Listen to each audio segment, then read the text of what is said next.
weekend.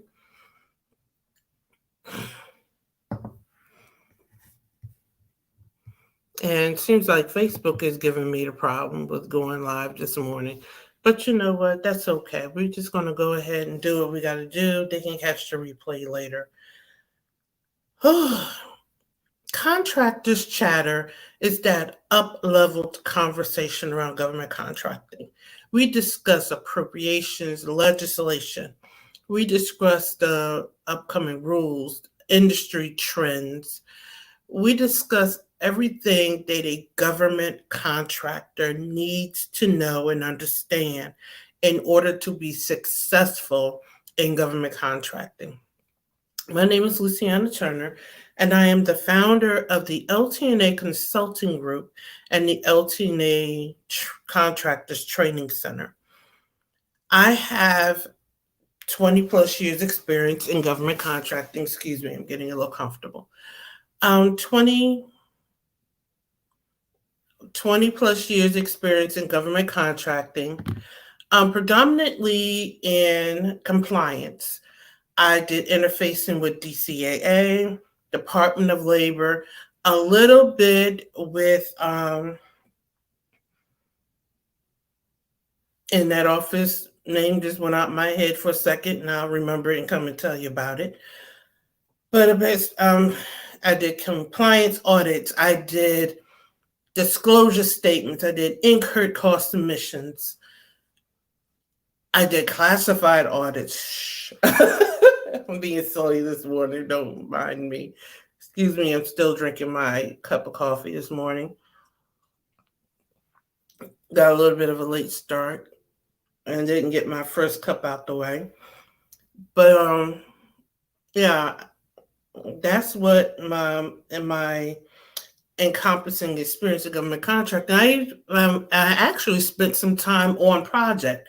So I have project experience. That's actually how I got started in contracting, working direct on project I was hired to be an admin, but I was so outside the scope of my work. I was actually a financial analyst operating inside of a SCIF without the proper level of security clearance, which is why I can speak to scope of work so clearly, so significantly, so succinctly, because my COTAR at that time, he was notorious for that.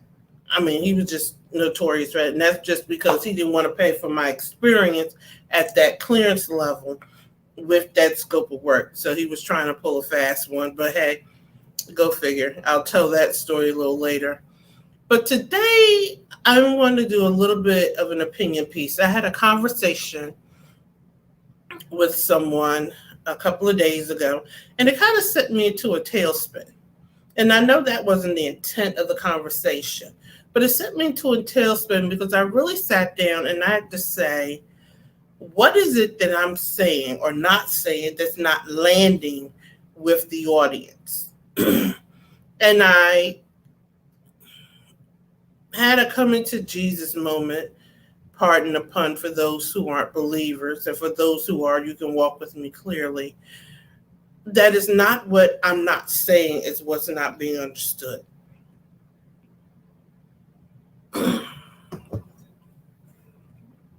Every industry has its own language. While I am fully capable of going in and running an audit, I understand that when I go into my financial background and I speak finance, when I'm talking to somebody not in finance, they have no idea what I'm speaking of. All they want to know is, are they showing a profit and do they owe money? When you go to the doctors and they get into doctor speak, you're like, no, I want to know, am I going to live or am I going to die? And how do I extend my life experience? See, every industry has a language. And unless you intend to work intimately in that industry, you don't need to know the language. All you need to do is know the abridged version so that you can understand what you need to understand. And the conversation that was held was essentially is that the language I speak is so government contractees until someone who's new to the industry doesn't always understand what I'm saying. And at that time, when the crux of the conversation was that I should change my language. And I was like, but the language is the language. How do I do that?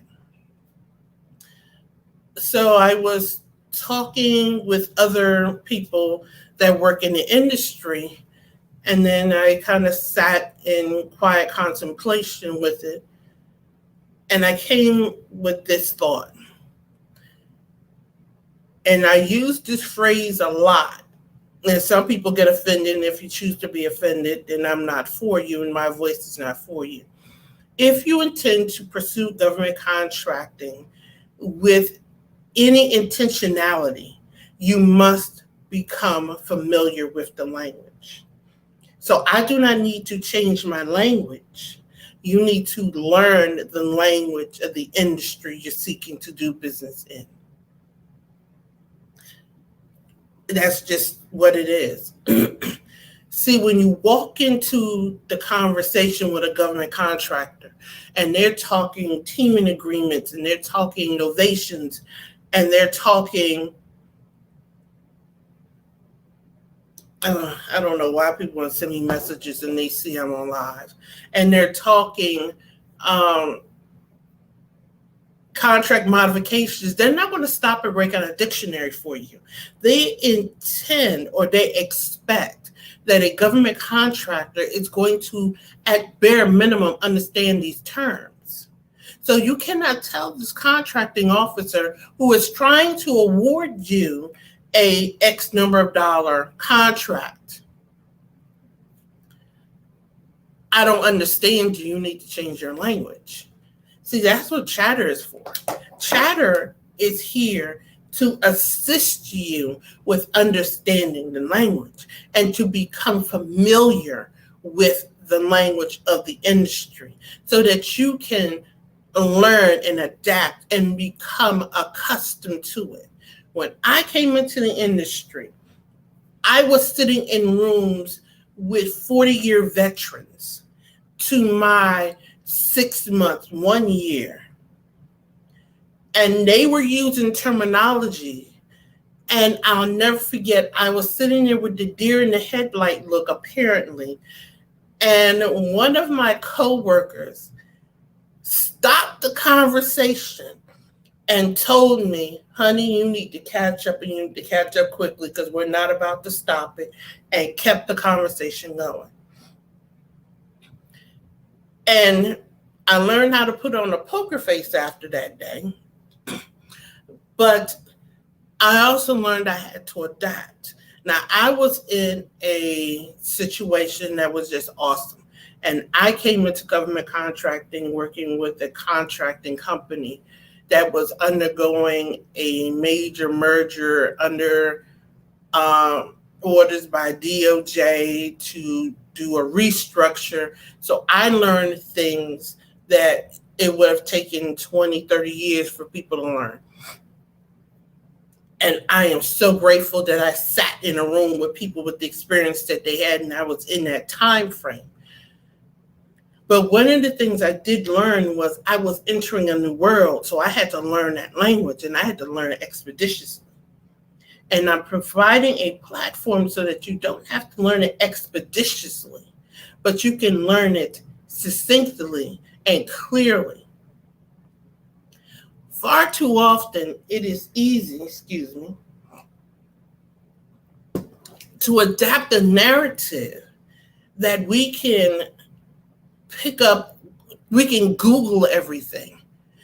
And word to the wise, Google isn't always right.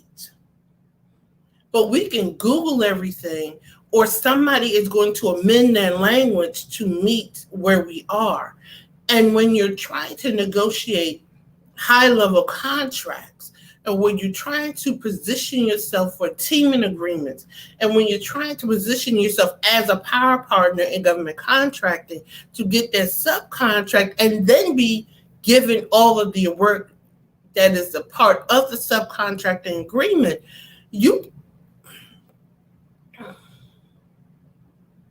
need to be mindful of saying or implying, I didn't take time to learn the language, so I want you to change your wording for me.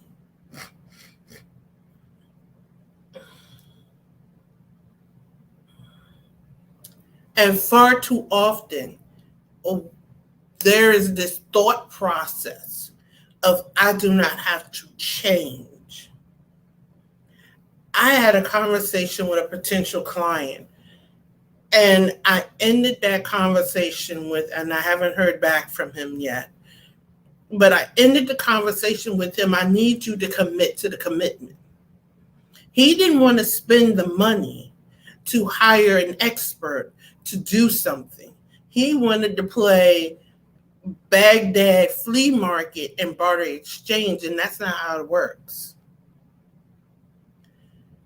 So I challenged him to commit to the commitment. I am challenging you. Commit to the commitment. Are you committed to being a government contractor, or are you committed to what you perceive to be the fast money? And if you're committed to fast money, government contracting isn't for you, because you can win the contract and lose the award.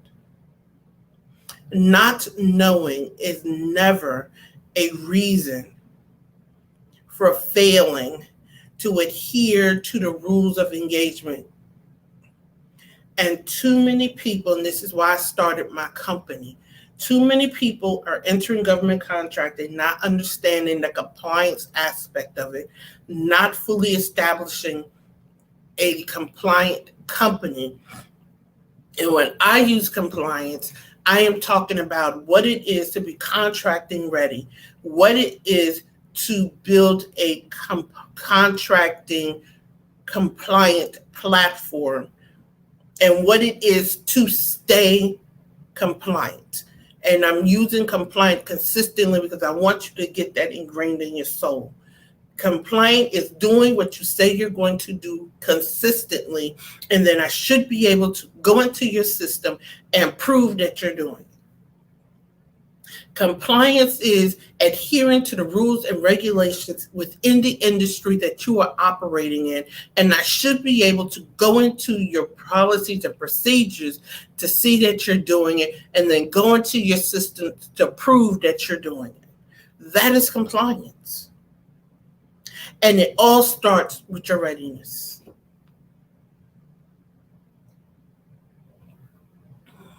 So I'm going to close out this morning with this. Are you committed to the commitment?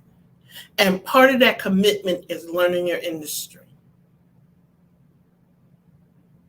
Now, I've released a series of contracting readiness trainings before the request for the proposal or before the RFP. I have decoding the RFP, because the request for the proposal is more than writing to the government to say how you can do it. The RFP contains so much more than that. I have 7 keys to contracting readiness. Is your company contracting ready? And a lot of companies, the answer is no. Because all these apps are cute, but they will not pass a DCAA audit.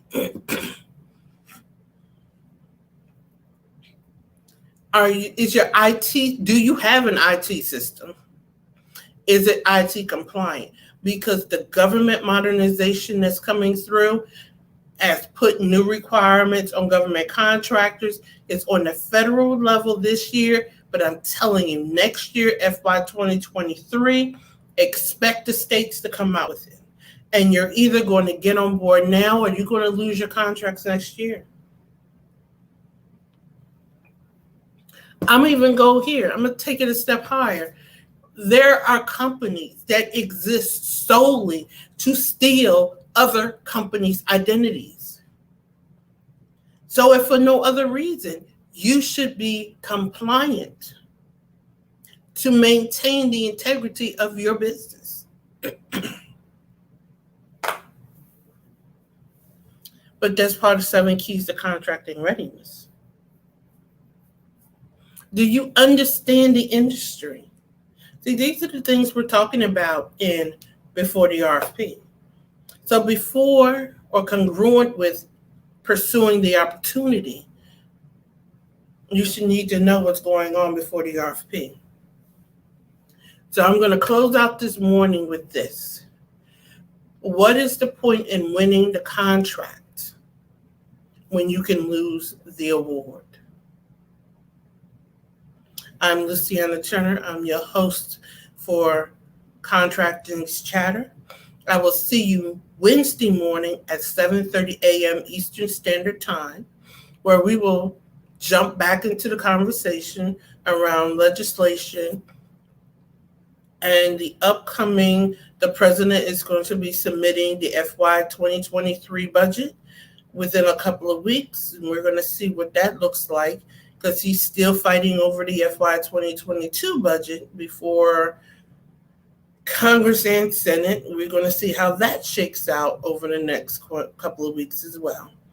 And I will see you on Wednesday morning. And with that, be strategic.